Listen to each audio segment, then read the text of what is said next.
Tita Glo, Hmm. ilan ang naging anak mo? 11. Okay, 11. So, nasaan sila lahat? Kasama mo ba o nasa Pilipinas? Nasa Pilipinas sila lahat. Okay, pwede bang ikwento mo ng konting-konti? Paano mo sila pinalaki? Paano mo sila binuhay? Mahiwaga. Ang bunso ko, 3 taon iniwan ko. Pumunta ako dito sa Amerika. Pero silang lahat, tinulungan ko habang ako naito sa Amerika. Nagkaroon sila ng kanya-kanilang buhay. Mabuti naman. Hanggang sa ang bunso ko. Nakapagpabahay din siya ng malaki. Mayroon siyang sarili doon tindahan sa Mauban, Quezon, Tabindagat. Ang panganay ko, nandoon din. Meron siyang sarili doon. Mamumuhay. Maganda din ako.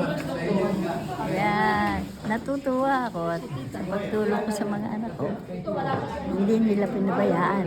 Hindi ko sabihin, hindi katulad ng ibang, yung anak mo, grabe. Ang mga anak ko gumawa ng mabuti kasi alam nila, naghihirap ang mama nila. Okay. Sa ngayon, ako'y maligaya dahil nabigyan ko sila ng kanilang magandang buhay. Okay, may kasama ka ba ditong anak o lahat sila nasa Pilipinas? Wala, may yung isa ko nasa Calamba, yung isa ko nasa Puerto Princesa. Meron siyang maganda din buhay, may tindahan sila. Yun, kaya ang mga anak ko kanya-kanya malalayo kung saan sila, hindi ko alam na kung ano. Basta magandang buhay nila. Okay, tita, dito sa Majestic, 2 lang kayo na nagkaroon ng, naging very productive, sabihin na natin very productive. Pinaghirapan ko. Oo, at pinaghirapan nyo kung paano nyo binuhay mga anak nyo at naitaguyod nyo sila at may mga magagandang buhay. Masasaya.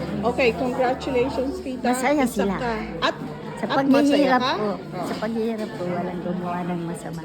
Okay. Katulad ng iba, adik, marahil naawa sila sa akin.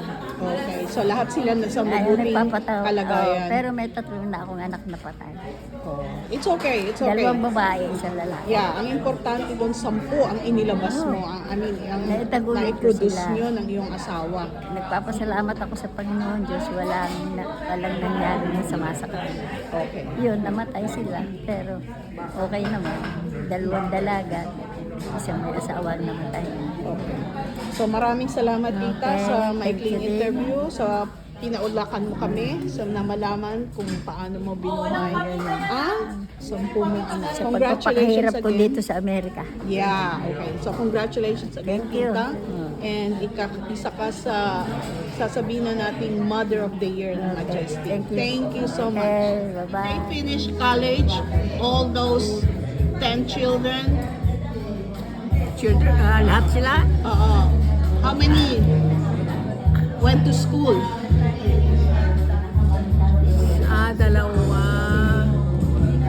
Yeah.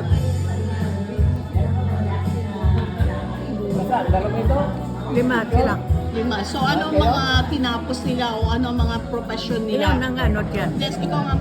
Ilan ang anak mo na nakatapos? 5 nakatapos. Ang isa, yung 2 nurse. Sa bait ba yun? Sa landmine. Sa teacher. Kung na lalaki, nakamamatay lang ay isang wardero. Yun. At ang sumunod sa kanya, na pinakabunso rin na babae, yun ang nurse sa ginkuha ko na nga plan. Anong tawag dyan na? Malapit na, di ba? May tawag na plan doon. No? Ang plan sina ang siya, kinahulugan ko monthly. Yun, hanggang nakatapos. Inalagaan ko lahat yung mga anak ko. Ako lang na mag-isa. Tapos, nung malaki na sila, nag-aral o ang iba, nag-working student pagka nila, after high school. They're working student pagkatapos. Nakatapos. Yung una ko,